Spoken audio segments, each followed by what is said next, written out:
ಅವರು ಆಟೋ ಚಾಲಕರ ಪಾಲಿಗೆ ಆರಾಧ್ಯ ದೈವ. ಆಟೋ ಚಾಲಕರಿಗೆ ಅವರ ಮೇಲಿರುವ ಅಭಿಮಾನ, ಪ್ರೀತಿ ಅಂತಿಂತದಲ್ಲ. ಅವರಿಂದ ಪ್ರಭಾವಿತರಾದ ಅದೆಷ್ಟೋ ಆಟೋ ಚಾಲಕರು ತಮ್ಮ ಬದುಕಿನ ಶೈಲಿಯನ್ನೇ ಬದಲಿಸಿಕೊಂಡು ಇತರರಿಗೆ ಮಾದರಿಯಾಗಿ ಬದುಕುತ್ತಿದ್ದಾರೆ. ಅವರಿಗಾಗಿ ಏನೆಲ್ಲ ತ್ಯಾಗ ಮಾಡಲು ಸಿದ್ಧರಿದ್ದಾರೆ. ಹಾಗಾದ್ರೆ ಆ ವ್ಯಕ್ತಿ ಯಾರು ಅಂತ ನಿಮಗೆ ಗೊತ್ತಾಗಿರ್ಲೇಬೇಕಲ್ಲ. ಅವರೇ ನಮ್ಮ ಆಟೋ ರಾಜ ಶಂಕರ್ ನಾಗ್. ಶಂಕರ್ ನಾಗ್ ಹುಟ್ಟಿದ್ದ ದಿನವಾದ ಇಂದು ಉದ್ಯಮ ನಗರಿ ಬೆಂಗಳೂರಿನ ಆಟೋ ಚಾಲಕನೊಬ್ಬ ಅವರ ಜೀವನ ಚರಿತ್ರೆ ಕುರಿತ ಪುಸ್ತಕವೊಂದನ್ನು ಬರೆದಿದ್ದಾರೆ. ಈ ಕುರಿತು ಒಂದು ಇಂಟ್ರೆಸ್ಟಿಂಗ್ ಸ್ಟೋರಿ ಇಲ್ಲಿದೆ. ಶಂಕರ್ ನಾಗ್ ಆಟೋ ಚಾಲಕರ ಪಾಲಿಗೆ ಇವರು ಆರಾಧ್ಯ ದೈವ. ಇದುವರೆಗೂ ಹಲವಾರು ಆಟೋ ಚಾಲಕರು ಗರ್ಭಿಣಿಯರು, ಬಡವರು, ಅಂಗವಿಕಲರಿಗೆ ಉಚಿತ ಆಟೋ ಸೇವೆ ಒದಗಿಸುವುದು, ಆಟೋ ತುಂಬಾ ಕನ್ನಡ ಪದಗಳನ್ನು ಬರೆಯೋದು, ಹೀಗೆ ತಮ್ಮದೇ ರೀತಿಯಲ್ಲಿ ಜನಸೇವೆ ಮಾಡುವ ಮೂಲಕ ಶಂಕರ್ ನಾಗ್ ಮೇಲಿನ ಅಭಿಮಾನವನ್ನ ವ್ಯಕ್ತಪಡಿಸಿದ್ದಾರೆ. ಆಟೋ ರಿಕ್ಷಾ ಚಾಲಕರು ಅಂದ್ರೆ ಸಾಮಾನ್ಯವಾಗಿ ಹೆಚ್ಚಿನ ಬಾಡಿಗೆ ಕೇಳ್ತಾರೆ, ಪ್ರಯಾಣಿಕರೊಂದಿಗೆ ಅನುಚಿತವಾಗಿ ವರ್ತಿಸುತ್ತಾರೆ ಎಂಬ ಭಾವನೆಗಳು ಸಾರ್ವಜನಿಕರಲ್ಲಿವೆ. ಈ ಹಿನ್ನೆಲೆಯಲ್ಲಿ ಹಲವಾರು ಶಂಕರ್ ನಾಗ್ ಅಭಿಮಾನಿಗಳು ತಮ್ಮ ಬದುಕಿನ ಶೈಲಿಯನ್ನೇ ಬದಲಿಸಿಕೊಂಡು ಇತರರಿಗೆ ಆದರ್ಶ ಪ್ರಿಯರಾಗಿ ಬದುಕುತ್ತಿದ್ದಾರೆ. ನಾವೀಗ ತೋರಿಸೋಕೆ ಹೊರಟಿರೋ ವ್ಯಕ್ತಿಯು ಕೂಡ ಕಟ್ಟ ಶಂಕರ್ ನಾಗ್ ಅಭಿಮಾನಿ. Auto Ramanna, fighter, Ballari junior Shankar Nag. ಇಲ್ಲಿ ಕಾಣ್ತಿರೋ ಈ ವ್ಯಕ್ತಿಯ ಹೆಸರು ರಾಮಣ್ಣ ಅಂತ. ಮೂಲತಃ ಬಳ್ಳಾರಿಯವರಾದ 46 ವರ್ಷದವರಾದ ರಾಮಣ್ಣ ಕಳೆದ 10 ವರ್ಷಗಳಿಂದ ಆಟೋ ಚಾಲನೆಯನ್ನೇ ನಂಬಿ ಬದುಕುತ್ತಿದ್ದಾರೆ. ಇವರ ಬದುಕಿಗೆ ಆಟೋ ರಾಜ ಶಂಕರ್ ಅವರೇ ಸ್ಫೂರ್ತಿ. ಭೂಮಿ ಇಲ್ಲದ ತಾಯಿ ಇಲ್ಲ, ದೇವರಿಲ್ಲ, ಲೋಕವಿಲ್ಲ, ಮುಳ್ಳಿಲ್ಲ, ಗುಲಾಬಿ ಇಲ್ಲ, ನೋವಿಲ್ಲದ ಮನುಷ್ಯ ಇಲ್ಲ, ವಿಷವಿಲ್ಲದ ನಗರವಿಲ್ಲ, ಜೀವನ ನಡೆದರೆ ನಾಣ್ಯ ಶೂನ್ಯ ಒಳ್ಳೆತನ, ಹಸುವಿನಲ್ಲಿ ತಪ್ಪಿ ಕೆಟ್ಟತನ, ಕಳ್ಳಿಯಲ್ಲಿ ತಪ್ಪು ಉಚಿತ ಸಾವು ಕಜ್ಜೆ ನ್ಯಾಯ ನೀತಿ ತನಕ ಸುಳ್ಳು ತಾತ್ಕಾಲಿಕ.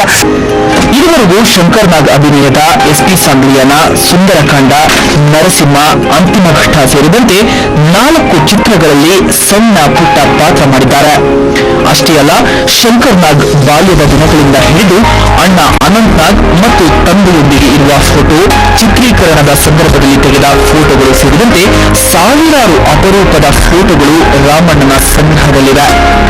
ಕಳೆದ 10 ವರ್ಷಗಳಿಂದ ಶಂಕರ್ ನಾಗ್ ಹುಟ್ಟುಹಬ್ಬವನ್ನ ಆಚರಿಸುತ್ತಾ ಬಂದಿರೋ ರಾಮಣ್ಣ ಪ್ರತಿ ವರ್ಷವೂ ಕೂಡ ವಿಭಿನ್ನ ಶೈಲಿಯಲ್ಲಿ ಅವರ ಜನ್ಮ ದಿನಾಚರಣೆಯನ್ನ ಆಚರಿಸುತ್ತಾರೆ. 2012ರಲ್ಲಿ ಶಂಕರ್ ನಾಗ್ ಜೀವನ ಚರಿತ್ರೆಯನ್ನ ತಿಳಿಸಿದ ಕಿರು ಚಿತ್ರವೊಂದನ್ನ ತಯಾರಿಸಿದ್ದಾರೆ. ಈ ವರ್ಷ ಶಂಕರ್ ನಾಗ್ ಹೆಸರಲ್ಲಿ ಪುಸ್ತಕವೊಂದನ್ನ ಬರೆದಿರುವ ರಾಮಣ್ಣ ಎಲ್ಲರ ಮೆಚ್ಚುಗೆಗೆ ಪಾತ್ರರಾಗಿದ್ದಾರೆ.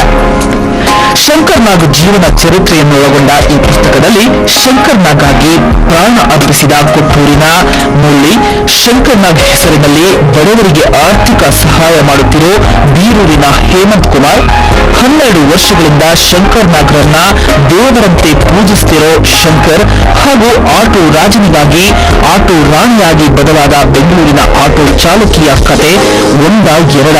ಶಂಕರ್ ನಾಗ್ ಆಗಿ ತಮ್ಮ ಬದುಕಿನ ಶೈಲಿಯನ್ನೇ ಬದಲಿಸಿಕೊಂಡ ಹಲವಾರು ಆಟೋ ಚಾಲಕರ ಜೀವನ ಚಿತ್ರಣವನ್ನೇ ಈ ಪುಸ್ತಕದಲ್ಲಿ ತೆರೆದಿಡಲಾಗಿದೆ. 132 ಪುಟಗಳಿಂದ ಕೂಡಿದ ಈ ಒಂದು ಪುಸ್ತಕವನ್ನ ತಯಾರಿಸಲು ರಾಮಣ್ಣ ಬರೋಬ್ಬರಿ 5 ವರ್ಷ ಸಮಯ ತೆಗೆದುಕೊಂಡಿದ್ದಾರೆ. ಅಂದ ಹಾಗೆ ಈ ಪುಸ್ತಕದಲ್ಲಿ ಕೇವಲ ಬೆಂಗಳೂರಿನ ಆಟೋ ಚಾಲಕರ ಬಗ್ಗೆ ಮಾತ್ರವಲ್ಲದೆ ರಾಜ್ಯದ ವಿವಿಧ ಭಾಗಗಳ ಚಾಲಕರ ಮಾಹಿತಿ ಕೂಡ ಅಡಗಿದೆ. ಪುಸ್ತಕ ರಚನೆಗಾಗಿ ರಾಮಣ್ಣ ಸತತ 3 ತಿಂಗಳು ಮನೆಗೆ ತೆರಳದೆ ಮಾಹಿತಿ ಕಲೆ ಹಾಕುವುದಕ್ಕಾಗಿ ಬಳ್ಳಾರಿ, ಕೊಡಗು, ಚಾಮರಾಜನಗರ, ಗುಲ್ಬರ್ಗ, ಬಿಜಾಪುರ, ಬೀರೂರು, ಕೊಟ್ಟೂರು ಸೇರಿದಂತೆ ರಾಜ್ಯದ ವಿವಿಧ ಭಾಗಗಳನ್ನ ಸುತ್ತಿ ಬಂದಿದ್ದಾರಂತೆ. ಇಂದು ಇವರ ಸಾಧನೆಯನ್ನ ಕಂಡು ಸ್ಥಳೀಯರು ಏನ್ ಹೇಳ್ತಾರೆ ನೀವೇ ಕೇಳಿ. ಯಾವಾಗ ಪುರ್ಸೊತ್ ಸಿಗುತ್ತೆ ಅವಾಗ ಆಟೋದಲ್ಲಿ ಕೂತ್ಕೊಂಡು ಬೇರೆ ಹವ್ಯಾಸಗಳು ಇಲ್ದಲೆ ಬರೀ ಪುಸ್ತಕ ಬರೆಯತಕ್ಕಂಥ ಹವ್ಯಾಸನ ಇಟ್ಕೊಂಡು ಈ ಪುಸ್ತಕನ ಆತನೇ ಬರೆದಿದ್ದಾನೆ. ಬೆಂಗಳೂರಿನ ಶಂಕರ್ ನಾಗ್ ಅವರ ಬಗ್ಗೆ ಸಾಕಷ್ಟು ಕಾಲೇಜ್ ಹೇಳ್ತಾರೆ. ಸುಮಾರು ಒಂದು 50 ಪಿಕ್ಚರ್ಗಳು ಅವರು ಸ್ಟೆಂಟ್ ಮಾಸ್ಟರ್ ಅವರು.